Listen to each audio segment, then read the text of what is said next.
જે સ્ત્રીઓ સાંજના સમયે તુલસીના છોડ નીચે દીવો પ્રગટાવે છે તેઓ ધ્યાનથી સાંભળો, નહીંતર તમારું આખું ઘર બરબાદ થઈ શકે છે। નમસ્કાર મિત્રો, જય શ્રી કૃષ્ણ। રાધે રાધે ભક્તો। જે સ્ત્રીઓ સાંજના સમયે તુલસીના છોડ નીચે દીવો પ્રગટાવે છે તેમણે મારી વાત ધ્યાનથી સાંભળવી, નહીં તો એક નાની ભૂલ તમારું આખું ઘર બરબાદ કરી શકે છે। જી હા મિત્રો, જો તમે પણ સાંજના સમયે તુલસીના છોડ નીચે દીવો પ્રગટાવો છો તો આજના વિડીયોને અંત સુધી ચોક્કસ સાંભળજો, નહીંતર તમારા પણ ઘરમાં અકાળ મૃત્યુ, ગરીબી, બીમારી અને નકારાત્મક શક્તિઓ પ્રવેશ કરી શકે છે। હા મિત્રો, આજે હું તમારા માટે જે વાત લઈને આવ્યો છું તે કોઈ સામાન્ય નથી। શાસ્ત્રો અને પુરાણોમાં સ્ત્રીઓ માટે કેટલીક ખાસ સાવચેતીઓ જણાવવામાં આવી છે જે ખૂબ જ જરૂરી છે। મિત્રો, શાસ્ત્રો અને પુરાણોમાં જણાવવામાં આવેલી માહિતી એ કોઈ સામાન્ય માહિતી ખૂબ નથી, પરંતુ તેમાં જીવનની દરેક નાની મોટી બાબતને ઝીણવટથી સમજાવવામાં આવેલી છે અને તેની પાછળનું સત્ય પણ ખુલ્લું કરવામાં આવ્યું છે। અને મિત્રો, લગભગ દરેક હિન્દુ સનાતની ઘરમાં તુલસી માતાની પૂજા થાય છે। ભાગ્યે જ કોઈ ઘર એવું હશે જ્યાં તુલસીનો છોડ ન હોય, કારણ કે આપણા સનાતન ધર્મમાં તુલસીને દેવીનો દરજ્જો આપવામાં આવ્યો છે। મિત્રો, આપણા ઘરમાં રોજ સવારે સાંજે સ્ત્રીઓ તુલસી સામે દીવો પ્રગટાવે છે, તેમજ ગરુડ પુરાણ અને અન્ય વૈદિક ગ્રંથોમાં તુલસી પૂજાનું વિશેષ મહત્વ દર્શાવવામાં આવ્યું છે। ખાસ કરીને સાંજના સમયે તુલસીમાં દીવો પ્રગટાવવો એ અત્યંત પુણ્યકારી અને ચમત્કારિક કાર્ય ગણાય છે। પરંતુ આ માત્ર ધાર્મિક વિધિ નથી, તેની પાછળ આધ્યાત્મિક, પારિવારિક અને પિતૃસંબંધી કારણો પણ છે। મિત્રો, આજના આ વિડીયોમાં હું તમને એવી વાત જણાવવા જઈ રહ્યો છું જે તમને અગાઉ કોઈએ નહીં જણાવી હોય, એટલે કે જે સ્ત્રીઓ સાંજે તુલસીમાં દીવો પ્રગટાવે છે તેમણે કઈ સાવચેતી રાખવી જોઈએ। તો મિત્રો, દરેક જણ કહે છે કે તુલસીમાં સવાર સાંજ દીવો પ્રગટાવો, તેનાથી આ થશે, તે થશે। પરંતુ શું તમે જાણો છો કે ક્યારેક તમે દીવો તો પ્રગટાવો છો, પરંતુ અજાણતા એવા કેટલાક મહાપાપ કરી બેસો છો જેના કારણે આખું ઘર બરબાદ થઈ જાય છે। ઘરની સુખ શાંતિ, ધનધાન્ય બધું જ ચાલ્યું જાય છે, કારણ કે ઘરની તુલસીમાં જ માતા લક્ષ્મી અને માતા અન્નપૂર્ણાનો વાસ હોય છે। ઘરની તુલસીમાં જ ઘરની ખુશીઓ રહે છે। મિત્રો, દરેક ઘરની તુલસી ઘરને કંઈક ને કંઈક કહે છે, અને આ વિડીયોમાં આપણે એ પણ જાણીશું કે તમારા ઘરની તુલસી તમને શું કહે છે। પરંતુ તે પહેલા, જો તમે પણ ઈચ્છો છો કે માતા લક્ષ્મીનો આશીર્વાદ તમારા પર બની રહે તો આ વિડીયોને એક લાઈક, શેર કરો અને આપણી પોતાની ચેનલ ગુજરાતી મોરલ સ્ટોરીઝને સબસ્ક્રાઇબ કરો। સાથે જ કોમેન્ટ બોક્સમાં સાચી શ્રદ્ધાથી જય લક્ષ્મી માતા જરૂર લખજો। મિત્રો, દરેક ઘરમાં તુલસી નીચે સવાર સાંજ દીવો પ્રગટાવવામાં આવે છે। કેટલાક લોકો પોતાના ઘરની તુલસીને ઘરની બહાર રાખે છે, કેટલાક લોકો છત પર રાખે છે, તો કેટલાક બાલ્કનીમાં રાખે છે। પરંતુ શાસ્ત્રોમાં તુલસીનું સ્થાન હંમેશા ઘરની બહાર નાની ક્યારીમાં રાખવાનું કહેવાયું છે, કારણ કે ઘરમાં આવતી નકારાત્મક શક્તિઓ, ઝઘડા, કલેશથી તુલસી આપણું રક્ષણ કરે છે। આપણા ઘરમાં પ્રવેશતા પહેલા તુલસી આ બધી નકારાત્મક શક્તિઓને પોતાનામાં સમાવી લે છે। મિત્રો, તુલસીને હંમેશા પૂર્વ કે ઉત્તર દિશામાં રાખવી જોઈએ અને દીવો પ્રગટાવતી વખતે તમારું મુખ પૂર્વ કે ઉત્તર દિશા તરફ હોવું જોઈએ, કારણ કે પૂર્વ અને ઉત્તર દિશા તુલસી માતા માટે સૌથી શુભ માનવામાં આવે છે। આવું કરવાથી શક્તિનો પ્રવાહ શુભ રહે છે, અને જ્યારે શક્તિનો પ્રવાહ શુભ હોય ત્યારે જીવનમાં અદ્ભુત ઉન્નતિ જોવા મળે છે। જેમ કે ધારો કે તમારા ઘરમાં લાંબા સમયથી ઝઘડા, કલેશ ચાલી રહ્યા છે, પરિવારમાં પ્રેમનું નામોનિશાન નથી, એક ઝઘડો પૂરો થાય નહીં કે બીજો શરૂ થઈ જાય। અને મિત્રો, આજના સમયમાં ઝઘડા લગભગ દરેક ઘરમાં થાય છે, એવું કોઈ ઘર નથી જ્યાં પારિવારિક કલેશ ન હોય। તેથી આ જ શાસ્ત્ર આપણને તુલસી વિશે ખૂબ જ ઝીણવટથી બધું જણાવે છે, કારણ કે ઘણીવાર ઘરની બધી બાબતો તુલસી પર નિર્ભર હોય છે। જે ઘરમાં તુલસીનો છોડ સુકાઈ જાય તે ઘરમાં એવું માનવામાં આવે છે કે કેટલીક નકારાત્મક શક્તિઓ વસે છે, જેના કારણે તે છોડ ખીલતો નથી. આ જ કારણે માતા લક્ષ્મી પણ ઘરમાં પ્રવેશી શકતી નથી. મિત્રો, જે ઘરમાં પિતૃદોષ હોય ત્યાં પણ તુલસીનો છોડ ક્યારેય ફળતો નથી, કારણ કે આપણા પિતૃઓ તે છોડને ખીલવા દેતા નથી. તેથી તુલસીનો છોડ હંમેશા ઘરમાં સ્વચ્છ અને સ્વસ્થ હોવો જોઈએ. તૂટેલા ફૂટેલા સુકાયેલા તુલસીના છોડમાં દીવો ન પ્રગટાવવો જોઈએ, અને આ વાતનું સ્ત્રીઓએ ખાસ ધ્યાન રાખવું. નહીં તો પુરુષો પણ જો દીવો પ્રગટાવે તો હંમેશા એવા તુલસીના છોડમાં દીવો પ્રગટાવવો જોઈએ જે સંપૂર્ણ રીતે હરિયાળો હોય, જેના બધા પાંદડા દેખાતા હોય, જેની ડાળીઓ લીલી હોય. પરંતુ ક્યારે તૂટેલી ફૂટેલી તુલસીમાં દીવો ન પ્રગટાવવો. મિત્રો, ખંડિત તુલસીમાં દીવો પ્રગટાવવાથી ઘર પણ ખંડિત થઈ જાય છે, પરિવાર અલગ અલગ થઈ જાય છે. તેથી તેમજ મિત્રો, તુલસીની આસપાસ સ્વચ્છતાનું પણ વિશેષ ધ્યાન રાખવું, કારણ કે તેને પવિત્રતાનું કેન્દ્ર માનવામાં આવે છે. એવું કહેવાય છે કે તુલસી જેટલી પવિત્ર છે તેવું આ દુનિયામાં બીજું કશું નથી. ગૌમૂત્ર પછી તુલસી જ પવિત્ર માનવામાં આવે છે, કારણ કે તુલસીની માળાને ભગવાન શ્રી કૃષ્ણ પોતે પોતાના ગળામાં ધારણ કરે છે. અને હંમેશા એ ધ્યાન રાખવું કે સાંજ થતાં જ સૂર્યાસ્તના સમયે દીવો પ્રગટાવવો. સૂર્યાસ્તના સમયે રાત અને દિવસની વચ્ચેનો સંધ્યાકાળ હોય છે, કારણ કે એવું કહેવાય છે કે જે વ્યક્તિ રાત્રે તુલસીમાં દીવો પ્રગટાવે છે તેના જીવનમાં હંમેશા અંધકાર જ રહે છે, કારણ કે રાત્રે પ્રગટાવેલો દીવો ઘરની રોશની લઈ લે છે અને ઘરની બધી રોશનીને પોતાનામાં સમાવી લે છે. મિત્રો, આપણા શાસ્ત્રો ઘણું બધું કહે છે, પરંતુ આજના આધુનિક યુગમાં કેટલાક લોકો એટલા બધા ભણેલા ગણેલા થઈ ગયા છે કે તેમને આપણા શાસ્ત્રોમાં જરાય વિશ્વાસ નથી. તેથી મિત્રો, સૂર્યાસ્તના સમયે સંધ્યાકાળે દીવો પ્રગટાવવો જોઈએ, જ્યારે ન તો રાત હોય કે ન તો પૂરેપૂરો દિવસ હોય, કારણ કે આ સમય નકારાત્મક શક્તિઓના સક્રિય થવાનો સમય માનવામાં આવે છે. એવું કહેવાય છે કે સાંજના સમયે દેવી દેવતાઓ ધરતી પર ફરે છે, ઘરમાં આવે છે. સંધ્યાકાળે ઘરના દરવાજા ખુલ્લા રાખવા જોઈએ, પરંતુ ધ્યાન રાખજો કે તુલસીમાં દીવો પ્રગટાવવાથી નકારાત્મક શક્તિઓનો નાશ થાય છે. અને ગરુડ પુરાણ મુજબ સંધ્યાકાળે દીવો પ્રગટાવવાથી પિતૃઓને તૃપ્તિ મળે છે અને તેઓ આપણને આશીર્વાદ આપે છે, જેનાથી આપણું જીવન ધન્ય બને છે. મિત્રો, તુલસીમાં દીવો પ્રગટાવવાથી નકારાત્મક શક્તિઓનો નાશ થાય છે. તેમજ તમે ઘણીવાર જોયું હશે કે જ્યારે તુલસી પાસે દીવો પ્રગટાવવામાં આવે અને હવા ચાલે તો દીવો બુઝાતો નથી. કેમ નથી બુઝાતો? કારણ કે તુલસી માતા પોતે તે દીવાનું રક્ષણ કરે છે, અને દીવાનું રક્ષણ એટલે આપણા કુળનું રક્ષણ. અને જ્યારે આપણા કુળનું રક્ષણ ભગવાન પોતે કરે છે તો કોઈ આપણો વાળ પણ વાંકો નથી કરી શકતું. તેથી સ્ત્રીઓએ ખાસ ધ્યાન રાખવું કે સાંજે તુલસીમાં દીવો પ્રગટાવતી વખતે કેટલીક નાની નાની ભૂલો ન કરવી, જેમ કે શુદ્ધ ઘીનો દીવો પ્રગટાવવો એ સૌથી ઉત્તમ માનવામાં આવે છે. મિત્રો, ગરુડ પુરાણમાં એવું કહેવાયું છે કે જે વ્યક્તિ શુદ્ધ ઘીનો દીવો પ્રગટાવે છે તેનું જીવન શુદ્ધ થાય છે અને તેના જીવનમાં ધનધાન્યની કમી નથી આવતી. જો ઘી ઉપલબ્ધ ન હોય તો તલના તેલનો દીવો પણ પ્રગટાવી શકાય, કારણ કે તલનું તેલ પણ શુભ માનવામાં આવે છે. પરંતુ રિફાઇન્ડ તેલનો ઉપયોગ ક્યારેય ન કરવો એ અપવિત્ર ગણાય છે. મિત્રો, રિફાઇન્ડ તેલ કે સરસવનું તેલ વાપરનારી સ્ત્રીઓએ સાવચેત રહેવું, કારણ કે આવા દીવાથી માતા લક્ષ્મી નારાજ થઈ શકે છે અને કૃપા આપવાને બદલે કૃપા છીનવી શકે છે. સાથે જ દીવાની દિશાનું પણ વિશેષ ધ્યાન રાખવું, કેમ કે મિત્રો, આજના સમયમાં લોકો આ નાની નાની બાબતોનું ધ્યાન નથી રાખતા અને પછી જ્યારે મુશ્કેલીઓ આવે છે ત્યારે ભગવાનને દોષ આપે છે, પરંતુ પોતાની ભૂલો તરફ નજર નથી કરતા. મિત્રો, જો તમે ભૂલ કરી રહ્યા છો તો આજથી જ તેમાં સુધારો કરવાનો પ્રયાસ કરો.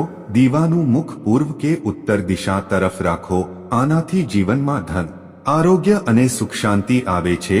માતા લક્ષ્મીની કૃપા મળે છે. દીવાની વાટ હંમેશા લાંબી અને સફેદ રૂની હોવી જોઈએ. જો વાટ સંપૂર્ણ રીતે બળી જાય તો તે ખૂબ શુભ ગણાય. પંચમુખી દીવો પ્રગટાવવો એ વધુ ફળદાયી છે, કારણ કે તેમાં ઓછું ઘી કે તેલ વપરાય છે અને તે 5 તત્વોની શક્તિને સંતુલિત કરે છે. દીવો પ્રગટાવતી વખતે મંત્ર અને ભાવના સાથે પ્રાર્થના કરો, હે માતા તુલસી, તું મારું બધું છે, મારું કુટુંબ, મારો સખા. તું જ મારી માતા પિતા છે. શ્રદ્ધા વિના આ વિધિ અધૂરી રહે છે. મિત્રો, આજના સમયમાં શ્રદ્ધા હોવી જરૂરી છે, કારણ કે જો આપણે વિશ્વાસ વિના કોઈ કામ કરીએ તો સંપૂર્ણ ફળ નથી મળતું. દીવો પ્રગટાવતી વખતે નરી પગે ન રહેવું, પરંતુ ચપ્પલ પહેરીને પણ તુલસી પાસે ન જવું. તુલસી માતાને પવિત્ર માનવામાં આવે છે. ચપ્પલ જોતા પહેરીને ત્યાં જવું મહાપાપ ગણાય. આવું કરવાથી જીવનમાં અચાનક બીમારી, આર્થિક તંગી, નોકરીની ખોટ જેવી સમસ્યાઓ આવે છે. તુલસી પાસે ચપ્પલ જોતાનું સ્ટેન્ડ ન રાખવું. ખાસ કરીને સ્ત્રીઓએ માસિક ધર્મ દરમિયાન તુલસીને સ્પર્શ ન કરવો. આ સમયે શરીરમાંથી નીકળતી ઉર્જા તુલસીની પવિત્ર શક્તિને અસર કરે છે, તેથી ફક્ત દૂરથી શ્રદ્ધા રાખો. ગરુડ પુરાણમાં એવું કહેવાયું છે કે સાંજ પછી તુલસીના પાંદડા ન તોડવા. આવું કરવાથી પરિવારની સમૃદ્ધિમાં અડચણ આવે છે. હાથ ગંદા હોય તો દીવો ન પ્રગટાવવો. શાસ્ત્રોમાં કહેવાયું છે કે સ્નાન વિના કે સ્વચ્છ હાથ વિના પૂજા ન કરવી. તેથી તુલસી પૂજા પહેલા હાથ પગ ધોવા જરૂરી છે. કેટલીક સ્ત્રીઓ સવારથી સાંજ સુધી કામ કરે છે, ઊંઘી જાય છે અને સાંજે સ્નાન નથી કરતી. તેમાં કોઈ વાંધો નથી, પરંતુ હાથ સ્વચ્છ કરવા ખૂબ જરૂરી છે. દીવો પ્રગટાવ્યા પછી તરત પીઠ ન ફેરવવી. થોડી વાર ત્યાં બેસીને પ્રાર્થના કરો. ઊભા રહીને સકારાત્મક પ્રાર્થના કરો. આનાથી અપાર સકારાત્મક ઉર્જા મળે છે. તુલસીમાં દીવો પ્રગટાવવાથી પિતૃદોષ, કાળસર્પ દોષ અને ગ્રહદોષ જેવા રાહુકેતુના પ્રભાવમાંથી મુક્તિ મળે છે. ખાસ કરીને સ્ત્રીઓને સંતાન સુખ અને વૈવાહિક જીવનમાં સુધારો મળે છે અને ઘરમાં માતા લક્ષ્મીનો સ્થાયી વાસ થાય છે. આજના સમયમાં ધનની જરૂર કોને નથી? હા મિત્રો, દરેકને ધનની જરૂર છે. તેથી સાંજે તુલસીમાં દીવો પ્રગટાવવાથી ધનનો પણ ઘણો લાભ મળે છે. શનિ, રાહુ, કેતુની દશામાં માનસિક શાંતિ મળે છે. માનસિક તણાવ, ભય, અસુરક્ષા અને ભ્રમ જેવી લાગણીઓ ઓછી થાય છે. મિત્રો, તુલસીમાં દીવો પ્રગટાવવાનું રહસ્ય શાસ્ત્રો અને પુરાણોમાં જણાવવામાં આવ્યું છે અને તેની દૃષ્ટિએ આ કેટલું શુભ અને ચમત્કારિક છે. તો શાસ્ત્રો અને પુરાણો મુજબ તુલસી એ સાક્ષાત લક્ષ્મીનું સ્વરૂપ છે અને સાંજના સમયે જ્યારે અંધકાર વધે છે ત્યારે નકારાત્મક શક્તિઓ જાગે છે. તેવા સમયે તુલસીમાં દીવો પ્રગટાવવાથી ઘરનું ઉર્જા ક્ષેત્ર શુદ્ધ થાય છે. પિતૃઓને તર્પણ જેવું પુણ્ય મળે છે. ભૂત પ્રેતની બાધાઓ દૂર થાય છે. સંતાન સુખ, વૈવાહિક સુખ અને આરોગ્યનો આશીર્વાદ મળે છે. મિત્રો, અંતમાં સ્ત્રીઓ માટે કેટલીક વિશેષ સાવચેતીઓ છે. જો તમે ગર્ભવતી હો તો તુલસીમાં દીવો પ્રગટાવતી વખતે પીળા વસ્ત્રો પહેરો. આનાથી તમારી સંતાન સ્વચ્છ અને માનસિક રીતે સ્થિર જન્મશે. પીળો રંગ શુભ માનવામાં આવે છે. ભગવાન વિષ્ણુને પણ પીળો રંગ પ્રિય છે અને સાંજે તુલસીને જળ ન ચઢાવવું, કારણ કે આ અપવિત્ર ગણાય છે. આનાથી તુલસી માતાનું અપમાન થાય છે. તેમજ તુલસીની આસપાસ ક્યારેય ઝાડુ ન લગાવવું. આનાથી વાસ્તુદોષ ઉત્પન્ન થાય છે અને અનિષ્ટ ફળ મળે છે. કેટલીક સ્ત્રીઓ તુલસીની આસપાસ ઝાડુ લગાવીને તેને ત્યાં જ પટકી દે છે, તો આ તેમની મોટી ભૂલ છે. મિત્રો, તુલસીની આસપાસ ઝાડુ ન લગાવવું અને ત્યાં જૂઠું સામાન પણ ન રાખવું. જ્યારે તુલસી માતાને ભોગ ચઢાવો તો થોડીવાર પછી તે ભોગ ઉઠાવી લઈ બધામાં વહેંચી દેવો. સવારનો ભોગ સાંજ સુધી અને સાંજનો ભોગ સવાર સુધી રાખવો નહીં. જ્યારે દીવો બળીને શાંત થાય ત્યારે ભોગ ઉઠાવીને વહેંચી દેવો અને તુલસીની આસપાસ કૂડાદાન ન રાખવું. કૂડાદાન અપવિત્ર ગણાય છે. તેમાં જૂઠું અને ગંદકી હોય છે. આવું કરવાથી જીવનમાં દુર્ભાગ્ય આવે છે. તેથી મેં જે ભૂલો જણાવી છે તેનાથી આજથી જ બચવું જોઈએ. મિત્રો, આનાથી તમારા સૌભાગ્યમાં વૃદ્ધિ થશે અને માતા લક્ષ્મી તમને અપાર ધન અને ખુશીઓ આપશે. જીવનમાં ક્યારે કોઈ કમી નહીં રહે. મિત્રો, તુલસીની આસપાસ સ્વચ્છતા અને પવિત્રતા જરૂર રાખવી અને સપ્તાહમાં એકવાર તુલસીની આસપાસ ગૌમૂત્રનો છંટકાવ કરવો. ભક્તો, તુલસીના છોડ નીચે દીવો પ્રગટાવવાની પરંપરા ખૂબ જ પ્રાચીન અને ચમત્કારિક છે. આપણા શાસ્ત્રોમાં તુલસીને માતા લક્ષ્મીનું સ્વરૂપ કહેવાયું છે અને જ્યારે કોઈ સ્ત્રી શ્રદ્ધા અને વિશ્વાસથી તુલસી માતાની પૂજા કરે છે, ખાસ કરીને દીવો પ્રગટાવીને, તો તે ન માત્ર નકારાત્મક શક્તિઓ દૂર કરે છે, પરંતુ પોતાના ઘરમાં લક્ષ્મીજીની કૃપાને સ્થાયી બનાવે છે. હે ભક્ત, જ્યારે તું તુલસી નીચે દીવો પ્રગટાવે છે, તો તે કાર્ય એક સાધના બની જાય છે. આ સાધનામાં અગ્નિ, વાયુ, પૃથ્વી, જળ અને આકાશ આ 5 તત્વોનું સંતુલન થાય છે. દીવામાં જે ઘી કે તેલ હોય છે તે પૃથ્વી તત્વનું પ્રતીક છે. જ્યારે વાટ બળે છે ત્યારે અગ્નિ અને વાયુનો સમન્વય થાય છે અને જ્યારે તે જ્યોત તુલસીના પાંદડાને સ્પર્શે છે ત્યારે જળ તત્વનો સ્પર્શ થાય છે અને જ્યારે તું પ્રાર્થના કરે છે ત્યારે આકાશ તત્વ દ્વારા તારી ઉર્જા સીધી ભગવાન સુધી પહોંચે છે. આ જ કારણે તુલસી નીચે દીવો પ્રગટાવવો એ સામાન્ય ધાર્મિક ક્રિયા નથી, આ એક દિવ્ય યજ્ઞ બની જાય છે. હે ભક્ત, તુલસી માત્ર એક છોડ નથી, તે આપણા ઘરનું રક્ષણ કરે છે. તુલસી માતાને નારાયણની પત્ની કહેવાય છે અને જ્યારે નારાયણની પત્ની તારા ઘરના આંગણામાં ઊભી હોય અને તું રોજ સાંજે તેના ચરણોમાં દીવો પ્રગટાવીને પ્રણામ કરે છે, તો હે ભક્ત, તું વિચાર, માતા લક્ષ્મી કેવી રીતે પ્રસન્ન નહીં થાય. લક્ષ્મીજીને સ્થાયિત્વ જોઈએ છે. તે ત્યાં રોકાય છે જ્યાં તેમને પ્રેમ, પવિત્રતા અને સ્ત્રીઓની સાચી ભક્તિ મળે છે અને તુલસીમાં દીવો પ્રગટાવવો એ તે પ્રેમ અને પવિત્રતાની પરાકાષ્ઠા છે. જ્યારે દીવાની જ્યોત તુલસીના પાંદડા પર ઝળકે છે તે દૃશ્ય સ્વર્ગથી પણ સુંદર હોય છે અને તે પળે માતા લક્ષ્મી સ્વયં તે ઘરમાં પ્રવેશે છે જ્યાં તુલસી માતાની સેવા થાય છે. હે ભક્ત, આ વાત સમજ કે જ્યારે એક સ્ત્રી તુલસી નીચે દીવો પ્રગટાવે છે તો તે માત્ર પૂજા નથી કરતી, તે પોતાના આખા પરિવારની સુરક્ષા અને સમૃદ્ધિની કામના કરે છે. તેની દરેક જ્યોતમાં એક પ્રાર્થના હોય છે: પતિની લાંબી આયુ, બાળકોની પ્રગતિ, ઘરની બરકત અને જીવનના દરેક દુઃખને દૂર કરવાની. દીવાની તે નાની જ્યોત રાતના અંધકારને કાપે છે અને પ્રકાશ ફેલાવે છે. તે જ પ્રકાશ લક્ષ્મીજીને પ્રિય છે. તુલસી માતાની મહિમામાં કહેવાયું છે કે તે સવારે વિશ્રામ કરે છે અને રાત્રે જાગે છે. તેથી જ્યારે તું સાંજે દીવો પ્રગટાવે છે તો તું તુલસી માતાને તેના જાગૃત સ્વરૂપમાં પ્રણામ કરે છે. આ સમય ખૂબ શક્તિશાળી હોય છે. આ જ સમયે દેવતાઓ પૃથ્વી પર ઉર્જા મોકલે છે અને દાન, પૂજા અને આરાધનાનું સૌથી મોટું ફળ આ સમયે મળે છે. હવે કોઈ પૂછે કે શું ફક્ત દીવો પ્રગટાવવાથી બધું ઠીક થઈ જશે? તો ના ભક્ત, તેનો ભાવ પણ પવિત્ર હોવો જોઈએ. દીવો તો માધ્યમ છે, પરંતુ જો તારું મન શાંત અને શ્રદ્ધાવાન હોય તો તે દીવો લક્ષ્મીજીને બોલાવી લેશે. પરંતુ જો તું ફક્ત રિવાજ માટે કે ડરથી દીવો પ્રગટાવે છે તો તે માત્ર અગ્નિ છે, પૂજન નથી. આ પ્રક્રિયાના કેટલાક નિયમો પણ છે, પરંતુ ડરવાની જરૂર નથી. આ નિયમો એવા નથી કે જેનું પાલન ન થઈ શકે, જેમ કે સૂર્યાસ્ત પછી સંધ્યાકાળે તુલસી માતા સામે દીવો પ્રગટાવવો, તે પણ માટી કે પિત્તળના દીવામાં ઘી કે તલના તેલનો. તુલસી પાસે ક્યારેય ચામડાની ચપ્પલ પહેરીને ન જવું, નહીં તો અપવિત્ર થઈને. સ્ત્રીઓએ માસિક ધર્મના દિવસોમાં તુલસી પાસે ન જવું, કારણ કે આ સમય શરીરની શુદ્ધિનો હોય છે, નહીં કે પૂજાનો. જેમ જ દીવો પ્રગટાવે તે જ્યોતને નિહાળો અને તેમાં તુલસી માતાને જો. તેમની સાથે વાત કર, કહે કે હે તુલસી માતા, તું લક્ષ્મીનું સ્વરૂપ છે. મારા ઘરનું રક્ષણ કર, મારા પરિવારને સુખી રાખ, મારું મન શુદ્ધ કર અને મારા ઘરને ક્યારેય દરિદ્રતાનો સામનો ન કરવા દે. આટલું કહીને જ્યારે તું હાથ જોડી અને દીવાની જ્યોત તારા ચહેરાને પ્રકાશિત કરશે તો સમજી લેજે કે તે રોશની તારા ભાગ્યને પણ પ્રકાશિત કરી રહી છે.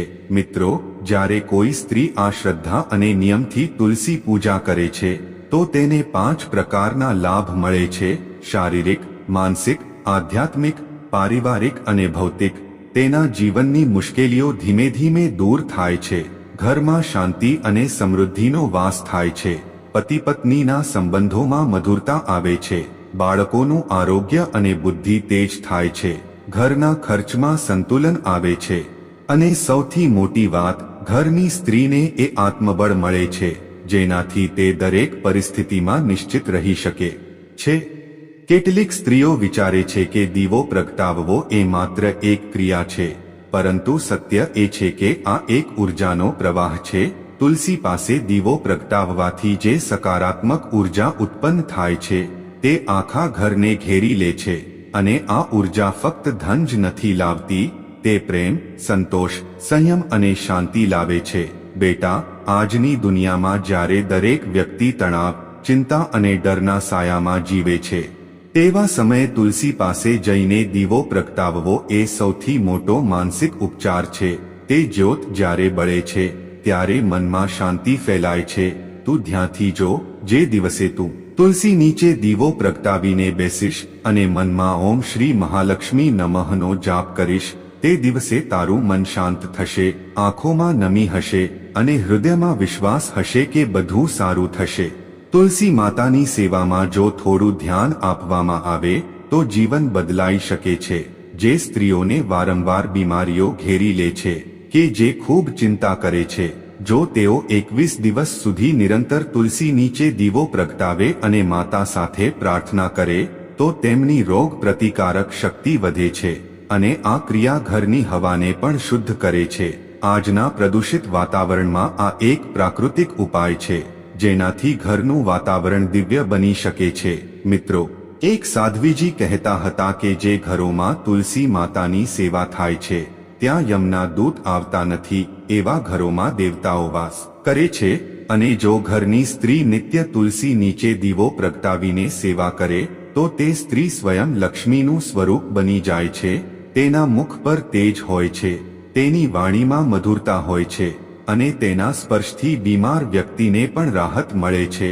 સમય બદલાયો, પરંતુ તુલસી માતાની મહિમા ક્યારેય નથી બદલાઈ. તે આજે પણ એટલી જ પ્રભાવશાળી છે જેટલી ત્રેતાયુગ કે દ્વાપરયુગમાં હતી. રામાયણમાં પણ તુલસીના પાંદડાનું મહત્વ જણાવવામાં આવ્યું છે અને શ્રી કૃષ્ણને પણ તુલસી ખૂબ પ્રિય હતી. જ્યારે રૂકમિણીજીએ ભગવાનને તુલસીનું પાંદડું ચઢાવ્યું તો તેમણે પ્રસન્ન થઈને કહ્યું હતું કે આ મારા માટે સોના, રત્નો કે કોઈ પણ વસ્તુથી વધુ પ્રિય છે. તો પછી, હે ભક્ત, આ સમજ કે જ્યારે તું તુલસી માતાને દીવો ચઢાવે છે તો તું માત્ર પૂજા નથી કરતી, તું તારા અને તારા આખા કુળની સુરક્ષા માટે એક અદૃશ્ય કવચ બનાવે છે. તે કવચ તારા પરિવારને દુષ્ટ નજર, અનહોની અને દરિદ્રતાથી બચાવે છે. તેથી મારી વાત માન, આને રૂટીન ન સમજ, આને એક અવસર સમજ, લક્ષ્મીજીને ઘરમાં રાખવાનો, શિવજીની કૃપા મેળવવાનો અને જીવનને પ્રકાશથી ભરવાનો. જો તને લાગે કે જીવનમાં બધું વેરાઈ રહ્યું છે તો પણ દીવો પ્રગટાવ અને તુલસી માતાને કહે, હે માં, મને સંભાળ, હું તારી શરણે આવી છું. અને પછી જો તે દીવો ફક્ત અંધકારને જ નહીં, તારી સમસ્યાઓને પણ દૂર કરશે. ધીમે ધીમે, પરંતુ દરેક સમસ્યાનો ઉકેલ તે જ્યોતમાંથી નીકળશે. તો હવે રોજ સાંજે તુલસી નીચે દીવો પ્રગટાવ. દીવો પ્રગટાવતી વખતે મનથી કહે, હે માતા તુલસી, હે લક્ષ્મી સ્વરૂપા, મારા જીવનની દરેક દરિદ્રતા દૂર કર અને મને શક્તિ આપ, ભક્તિ આપ અને તારા દિવ્ય આશીર્વાદમાં સદાય રાખ. આ જ જીવનનું સાચું સુખ છે, આ જ ભક્તિનું સાચું સ્વરૂપ છે. તો હે પ્રિય ભક્ત મિત્રો, જો તમને આ જ્ઞાનસભર માહિતી અને અનુભવ પસંદ આવ્યા હોય તો તમારો અભિપ્રાય કોમેન્ટમાં જરૂરથી જણાવજો. જો તમે માતા લક્ષ્મીના સાચા ઉપાસક છો અને તેમની કૃપા તથા આશીર્વાદ સદાય તમારા ઘર કુળમાં રહે તેવી ઈચ્છા ધરાવો છો તો આ વિડીયોને દિલથી લાઈક કરજો અને અમારી ચેનલને સબસ્ક્રાઇબ કરવાનું ભૂલશો નહીં. સાથે જ કોમેન્ટમાં જય લક્ષ્મી માતા જરૂર લખજો. ભક્તો, યાદ રાખજો કે અહીં જણાવેલી વાતો માત્ર ધાર્મિક રસ અને પ્રેરણા માટે શેર કરવામાં આવી છે. જ્યોતિષ તથા આધ્યાત્મિક ઉપાયો હંમેશા તમારી વ્યક્તિગત આસ્થા અને વિશ્વાસ સાથે જ અપનાવવાના હોય છે. અમારો હેતુ ફક્ત માર્ગદર્શન આપવાનો છે, કોઈ દાવો કે ગેરંટી કરવાનો નથી. મિત્રો, જો આ વિડીયો તમને સારો લાગ્યો હોય તો લાઈક તથા સબસ્ક્રાઇબ જરૂરથી કરજો. વિડીયોને અંત સુધી જોવાને માટે આપ સૌનો હૃદયપૂર્વક આભાર. જય શ્રી કૃષ્ણ, જય માતા લક્ષ્મી.